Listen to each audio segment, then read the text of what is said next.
What's up, guys? It's Maxwell, team captain of Team We Don't Care inside the Clash Cup.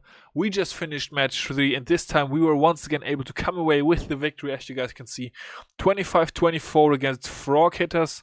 Frog Hitters, a Marshals'Nation Team. Now they can disband. Yeah, so GG to them. Well played for sure. Some familiar names in there. Including, of course, our boy Hugo once again, so shout out to him, I guess. How did our side look this time? Once again, Flossie and myself as the Town 11s. We had DM, aka The Hands, once again in as a 10. Then we got Sky Gamer back today. Leo was playing again. Mutke was there. We had Dolce and Gabbana in once again. York as well. Rob Fighter coming back for the second match. For his second match, for our third match, and once again Ferox with the Half-Blood Prince account. So yeah, how did we do, guys? We 2-starred both their 11s.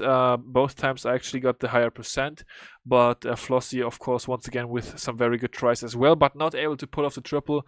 As you guys can see, this time, yeah, all the clans running serious anti-3-star bases, so wasn't quite that easy anymore to grab those triples.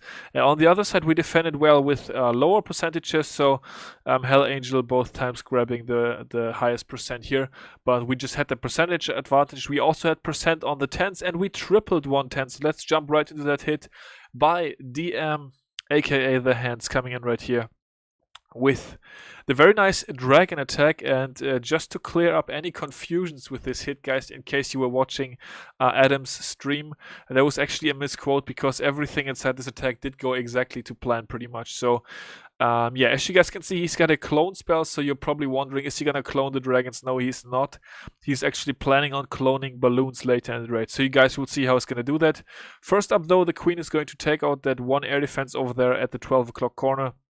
And then the Kiwi Walk at 3 is going to take out another air defense, which is of course crucial to this attack for the pathing of his troops, just to yeah, make sure everything works out, the dragons don't get damaged. One Hawk actually also coming in for some extra damage and also for the tanking, so very cool touch. Then drops all the dragons in right away. One balloon comes in to trigger the Black Bomb. We actually had some scouts this time. Awesome Tower 9 performance, going 4 for 4. Marshall's Nation did also go 4 for 4.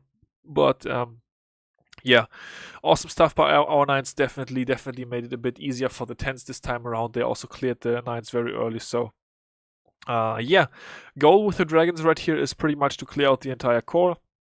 Of course, get both the Inferno Towers down, get the sweepers, and then as you guys can see, he puts in the Hound, puts in the Loon, and here goes the clone spell onto the balloon, clones that, gets, I believe, 6 or 7 more loons out of that. I believe 6 loons more out of that.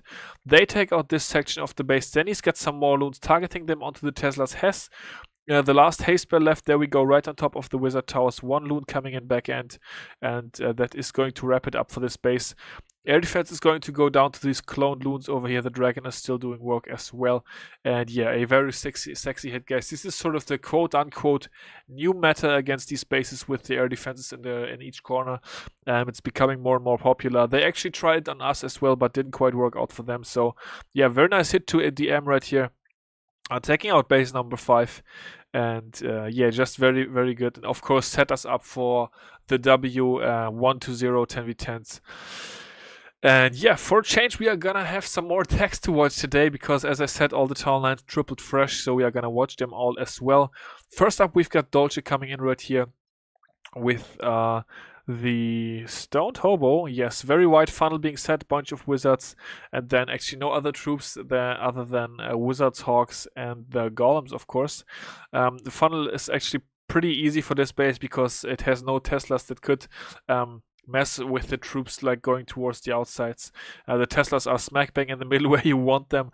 The only thing that is a little bit of a worry is the Lava Hound in this case, because it's of course gonna slow the queen down, but not actually even all that much, because with the wizards in there, they are putting out so much damage and taking down the Lava Hound that yeah, the queen is not gonna be stuck for that long. The queen actually has sort of that touch where she's hanging back a little bit, which you actually want sometimes, because then she of course doesn't get damaged. So yeah, coming in with a couple hawks, very light here on the hawk, dropped one cannon retarget, so the initial hawks actually would not have worked hadn't the wizard gotten off his shot against that cannon over there, but fortunately it did. So well done to the wizard.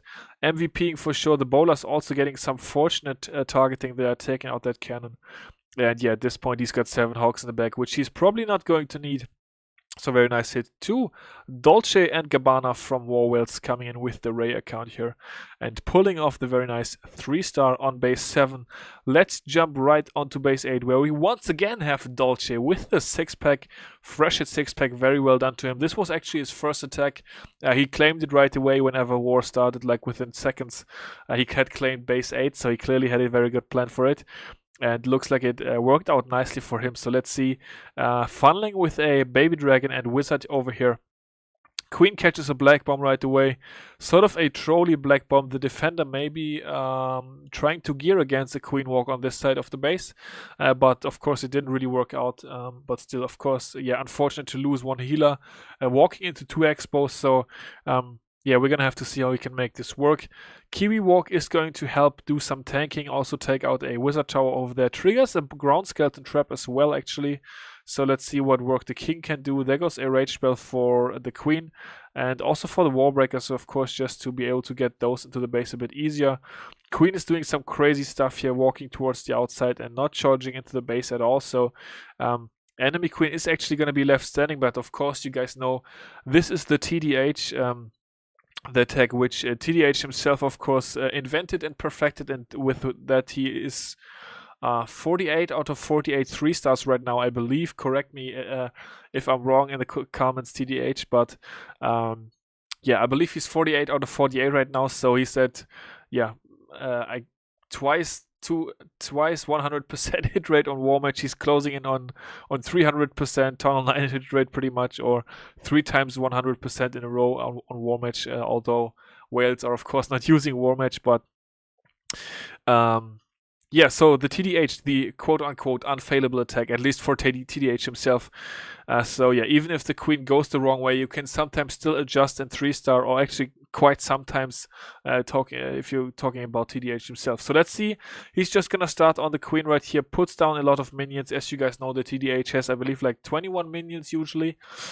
So yeah, that is quite a lot of damage, and that is actually able to deal with Archer Queen sometimes. The TDH also has 2 hounds, so for that reason he also has some lava pups to deal with Queen. As you can see, the lava pups inside the Rage Spell dealing with enemy Queen nicely, and that's of course why this attack is so strong as well, because it has many ways to deal with enemy Queen, and oftentimes in Tunnel 9 fails, the Queen can be what messes up your raid actually. So yeah, here you guys go. It's the TDH, not perfectly clean, but definitely tripling a base number 8 without too many problems. Then we've got Ferox coming in right here for her triple with Shattered Goho.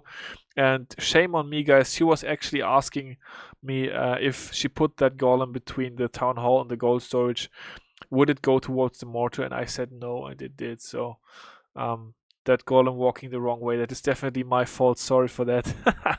Ferox, I apologize.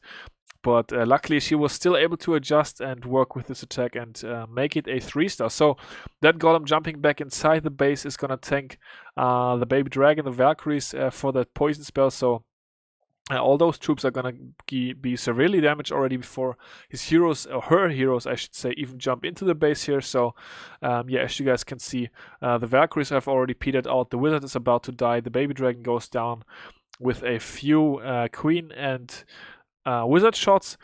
Then she starts in with the Hawks, sort of light in the beginning, just to take out those initial defenses for the pathing. And then she's going to go very, very heavy here soon. There she goes, targets the Archer Tower. Is going to target the level 7 Clan Castle Hawks onto that initial Wizard Tower as well. And yeah, has created pretty nice pathing for the Hawks. As you can see, 3 heal spells left. So she sort of did the Snip special spell composition.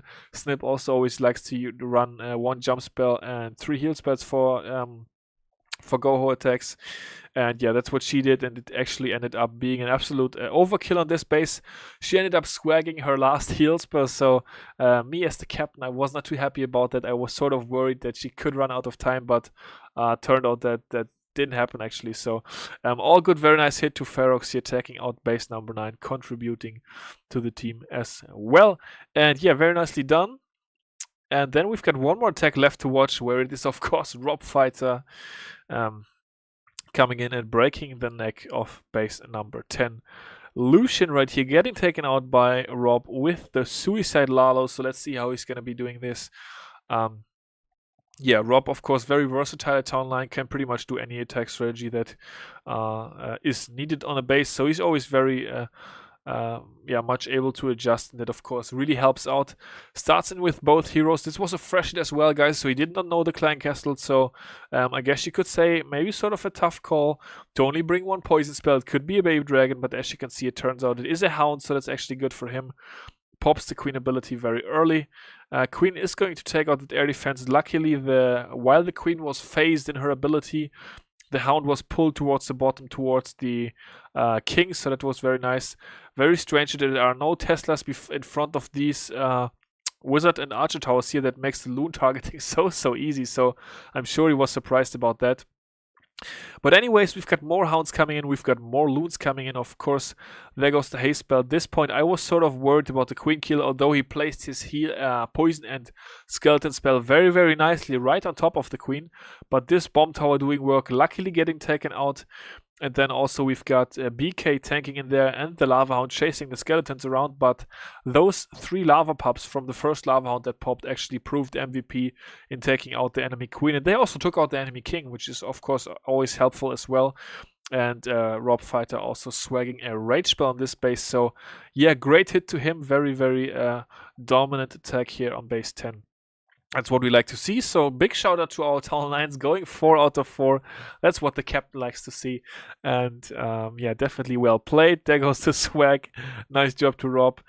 And yeah, that's already gonna wrap it up again for this recap, guys. 10v10 wars, they're sort of short and quick. They also make the recaps a lot shorter and quicker, which is nice. And yeah, once again, shout out to Adam, of course, who just left us, who was streaming from our side for creating this event. Clash Cup, we've had a lot of fun. I actually don't know what this means, guys. We've won twice, we've lost once. I don't know if this makes us advance the champion of Europe. I have no idea, actually.